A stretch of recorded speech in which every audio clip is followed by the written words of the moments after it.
ఇవాళ 5వ తారీఖు సరిగ్గా వచ్చి డబ్బు పెట్టే రోజు. మీ తమ్ముడు గారిని సఫక్, దెబ్బలపాలెం సుబ్బయ్య ఖాన్ టపక్. దెబ్బలపాలెం సుబ్బయ్య ఖాన్.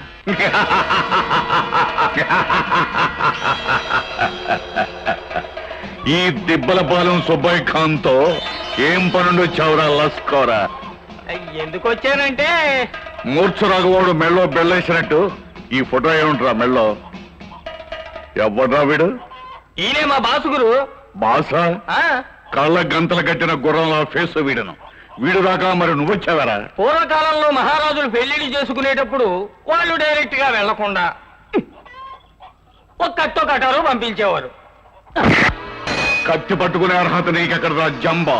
అద్దెద్దే విషయం చెప్తున్నానంతే. అయితే ఇది రాజుల టైప్ ఆఫ్ ఫ్యామిలీ అనమాట. ఏ టైపు ఫ్యామిలీ అయినా ఇతగాడు నాకు బాసు. ఇతనికి ఓ తమ్ముడు ఉన్నాడు. అతను బుద్ధుడు, బాలయోగి, ఆ టైపు జెంట్లమన్. ఆస్తిని ఇద్దరు అన్నదమ్ములకి సమానంగా వాటాలు పంచేసినా మా బాసు గుర్రం రేసులకి, అమ్మాయిల కేసులకి తన వాటా ఆస్తినంతా తగలేశాడు. ప్రస్తుతం తమ్ముడు మీద వాలిపోయి బతికేస్తున్నాడు. నాకు అరికాలు కొక్కునే టైం అయింది. నీ గోకి పెడతా.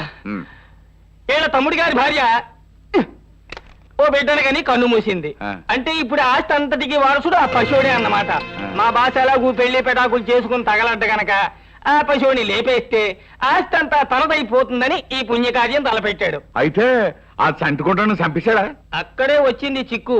చంపేద్దాం అనుకునేలోగా పులి మీద పుట్టలాగా ఎవరో వచ్చి ఆ చంటోని ఎత్తుకుపోయారు. అయితే ఆ సంటోని ఇప్పుడు నేను ఎత్తుకు తీసుకురావాలా? కాదు కాదు కాదు కాదు, ఆ ఆస్తి అంతా మా బాసుకు వచ్చేలాగా చేయాలి. ఖర్చు ఎంతైనా పర్వాలేదు. అందాక ఇదిగో అడ్వాన్స్, మిగతాదంతా సింగిల్ పేమెంట్ లో ఇచ్చేస్తాం. ఆగు, నాకు తుమ్ముకునే టైం అయింది. ఆగండి, నేను తుమ్మి పెడతా. అన్నట్టు పాయింట్ చెప్పడం మర్చిపోయావా? ఏంటో చెప్పు. ఆ మధ్యన మా బాసు తన తమ్ముడిని మర్డర్ చేద్దామని ఓ రాత్రి వేళ బయలుదేరితే ఒక ఆడ దొంగ, ఒక మగ దొంగ ఇనపెట్లోంచి డబ్బు దొంగతనం చేస్తూ తిరిగి ఈ నెల 5వ తారీఖున అందులో పెట్టేస్తామని చెప్పడం మేము విన్నాం. ఏ తారీఖు? 5వ తారీఖు. ఆగు, ఏం చెప్పొద్దు. మీ బాసు తమ్ముడిని మీ బాసుని చంపించి ఆ ఇద్దరు దొంగల్ని ఈ కేసులో ఇరికించే టైం వచ్చేసింది. వెళ్దాం పద.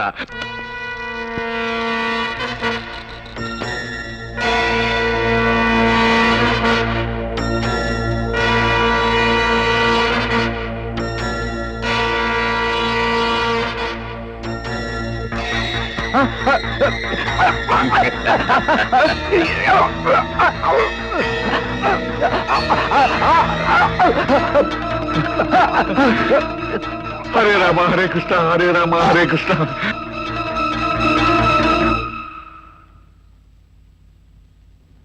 నీ ఉప్పు తిన్నవాడిని నీ ముఖం చూడలేకపోతున్నాను. ఇది వ్యాసలైన్. దీన్ని మనలాంటి వాళ్ళం వెంట్రులకు రాసుకోవడానికి ఉపయోగిస్తాం.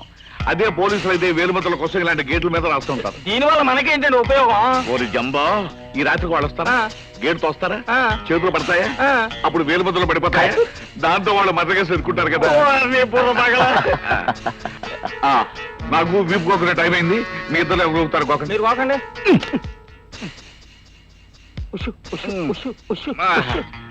వీళ్ళ తమ్ముడు గారికి అయితే పైనగా ఉంది, అందుకని వాళ్ళు పైకి వస్తారు కదా.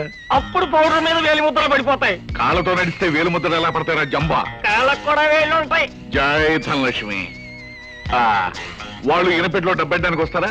అప్పుడు ఇనపెట్టి మీద చేయిస్తారా? అప్పుడు వ్యాధులైన పూసేస్తాం. ఇనపెట్టి మీద చెయ్యి వేసిన తర్వాత వేసాలని పుస్తారా జంబా? చెయ్యి వేయకబడి పూయాలరా? పూస్తున్నాం. ఇది సరేనయ్యా. నెక్స్ట్ ప్రోగ్రామ్ ఏంటి? నాకు ఆలోచన టైం అయింది. నేను చిటికలు వేస్తా గానీ ముందు నా దాని పని ఒకటే చెప్పండి. ఏముంది, సింపుల్. నీ మెళ్ళో కెమెరా ఉందా? వాళ్ళు శవం దగ్గరికి రాగానే ఫోటో తీసేయి. ఫట్. వాళ్ళ అడుగుజాలు ఇటెలాయో తెలిస్తే ఈజీగా పెట్టేస్తారు జంబాలు. అసలు ఇక్కడ ఎవరు అడుగుదారు లేవు, ఆకులలో తప్ప. అయితే ఇప్పుడేం చేయాలి? నాకు ఇంటికి టైం అయింది. ఇది కూడా రాదు. పట్టుకుందాం, రండి. ఆగండి ఆగండి. మన ముగ్గురు వెళ్తే ముండామాయాల్సి వస్తుంది. రండి.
ఏదో ఉపాయం ఆలోచించాలి.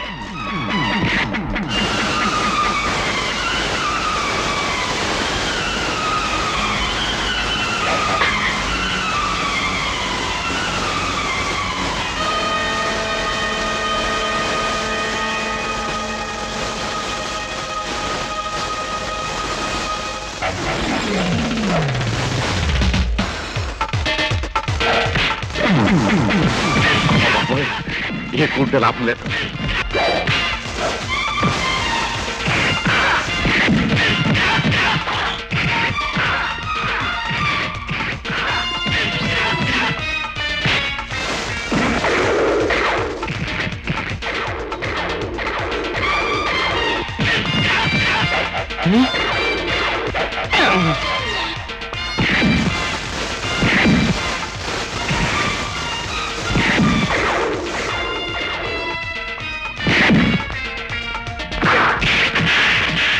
లచ్చుకోరా, నువ్వు కూడా తిన్నావా? నేనేం వెర్రి పప్పును అనుకున్నావు ఏంటి నీలా తినడానికి? నేను తినలేదుగా. నాకే మస్క కొడతారట. ఎగిరి ఒక తను తినాలంటే ఉడతల్లా పడతారు. చూసుకోండి.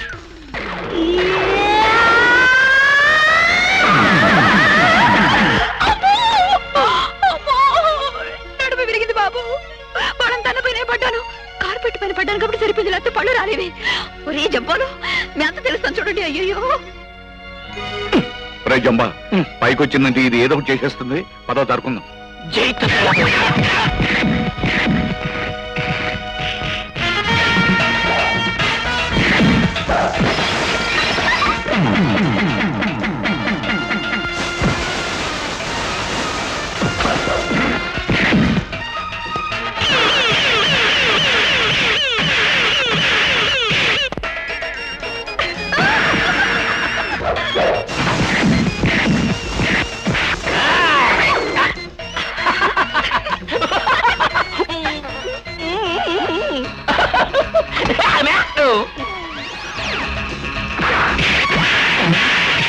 ఇదేంటిది? మన గురువు చావు దెబ్బలు తిని పడిపోయాడు. మనకు కూడా ఇలాగ పడిపోతే మనకి దెబ్బలే ఉండవు.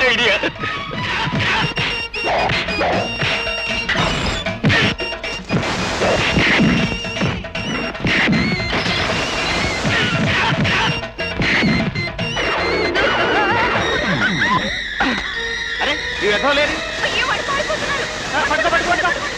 చెప్పండి. ఆ వెధవల సంగతి నేను చూస్తాను. ఆ దురపతుల సంగతి మీరు వెళ్ళు. చూడండి.